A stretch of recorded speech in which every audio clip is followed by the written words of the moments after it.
GeM TV நேயர்களுக்கு வணக்கம்.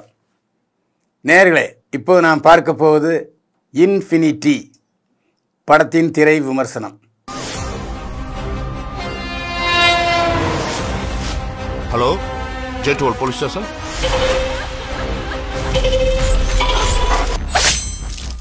Infinity படத்தில் நட்ராஜ், வித்யா பிரதீப், முனிஷ்காந்த் மற்றும் பலர் நடித்திருக்கிறார்கள். சரவணன் ஒளிப்பதிவு செய்திருக்கிறார். பாலசுப்ரமணியம் இசையமைத்திருக்கிறார். கதை, திரைக்கதை, வசனம் எழுதி இயக்கியிருக்கிறார் சாய் கார்த்திக். இன்ஃபினிட்டி படத்தினுடைய கதை என்ன? நகரத்தில் இளம்பெண்கள் பலர் கொல்லப்படுகிறார்கள். சிறுமிகள் கடத்தி கொலை செய்யப்படுகிறார்கள். தொடர்ந்து முக்கிய பிரமுகர்களும் கொலை செய்யப்படுகிறார்கள். இந்த மர்ம கொலைகள் செய்வது யார் என்பதை கண்டுபிடிக்க முடியாமல் திணறுகிற காவல்துறை இதை கண்டுபிடிக்கும் பொறுப்பை சிபிஐ அதிகாரி நட்ராஜிடம் ஒப்படைக்கிறது. நட்ராஜின் நெருங்கிய தோழி டாக்டர் வித்யா பிரதீப். வித்யா பிரதீப்பிடம் இது பற்றி கேட்கும் பொழுது அவர் ஒரு அனாதை இல்லத்துடன் தொடர்பு கொண்டிருப்பது தெரிய வருகிறது. அனாதை இல்லத்துக்கும் அவர்தான் மருத்துவர். அனாதை இல்லத்திலும் சில கொலைகள் நடக்கின்றன. வித்யா பிரதீப் மீது சிபிஐ அதிகாரி நட்ராஜின் சந்தேக பார்வை விழுகிறது.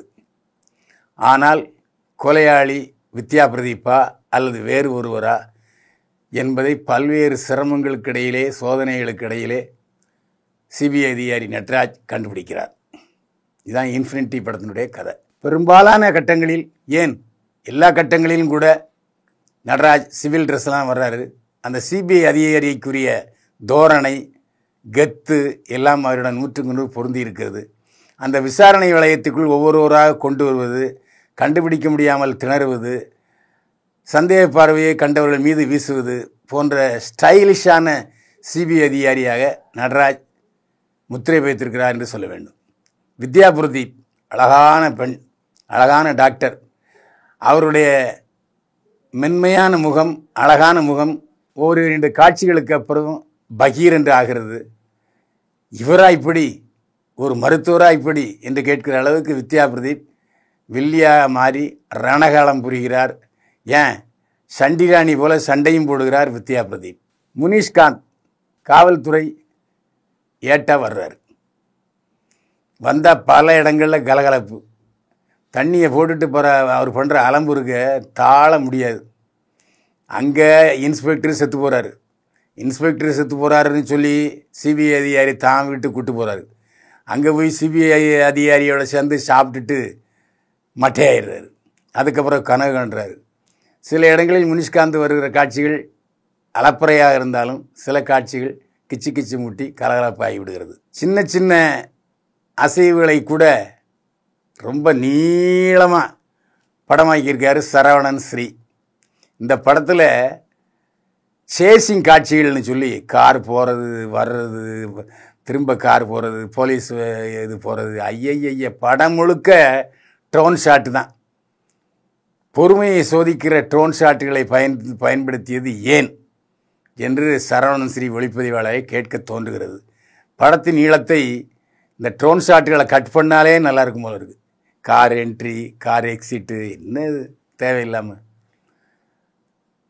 இந்த படத்தில் பாலசுப்ரமணியம் இசையமைத்திருக்கிறார். 2 பாட்டு கேட்கலாம் போல இருக்குது. மற்ற அருவ ரகம் என்றுதான் சொல்ல வேண்டும். பின்னணி இசையில் ஓரளவு தன்னுடைய திறமையை வெளிப்படுத்தி இருக்கிறார் பாலசுப்ரமணியம் இசையமைப்பாளர். இதில் முக்கியமான விஷயம் யாருன்னா சாய் கார்த்திக் இயக்குனர். திரைக்கதையில் பயங்கர குழப்பம். ஏற்கனவே பல படங்களில் பார்த்த விஷயங்கள். ஏற்கனவே இதுபோல் 2 படங்களில் போலீஸ் அதிகாரியாக வர்றாரு நட்ராஜ். அவருக்கே தோணும், ஏயா நான் ஏற்கனவே இதே மாதிரி ஒரு படத்தில் 2 படத்தில் நடிச்சிருக்கேனே அப்படி என்று தோன்றியிருக்க வேண்டும். ஏன்னா நமக்கே நட்ராஜ் ஞாபகம் 2-3 படத்தில் வருதுன்னு சொன்னால் அவருக்கு எப்படி வந்திருக்கணும். ஒரு வளவள கொல கதை, அதை இன்னும் திறம்படமாக பண்ணியிருக்க வேண்டும் என்ற ஹோம்ஒர்க் பண்ணாமல் சாய் கார்த்திக் அவசரமாக செய்திருக்கிறாருன்னு தெரியுது. ஆனால் தயாரிப்பாளர்கிட்ட கேட்டால் 4 வருஷம் ஆச்சு சார் படம் முடிஞ்சு அப்படின்னு சொல்கிறாரு. 4 வருஷம் படம் விற்காமல் இருந்தது, டிஸ்ட்ரிபியூட்டர்ஸ் வாங்காமல் இருக்காங்கன்னா அதுக்கு அர்த்தம் தெரிஞ்சிருக்கும். ஏன் இந்த படத்துக்கு இன்ஃபினிட்டி அப்படின்னு வச்சாருன்னு தெரில.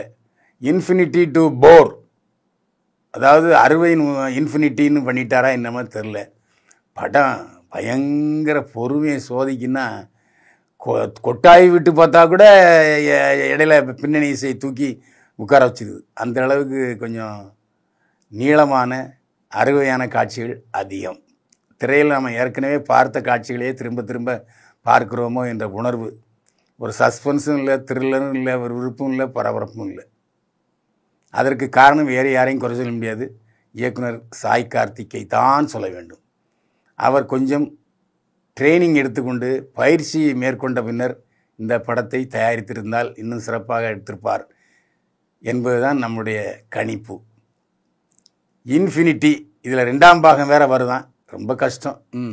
அந்த படத்தையாவது சிறப்பாக செய்வார் சாய் கார்த்திக் என்று நம்புவோம். இன்ஃபினிட்டி பொழுதுபோகலை, வெளியில் வெயில் கொளுத்துதுன்னா தியேட்டரில் போய் ஏசி சுகத்தை அனுபவித்து விட்டு வரலாம். ஏசி சுகத்தை மட்டும் அனுபவித்து விட்டு வரலாம். பைல்வான் பார்வையில் இன்ஃபினிட்டிக்கு 100க்கு 32 மதிப்பெண்கள். மீண்டும் சந்திப்போம். வாழ்க வளமுடன்.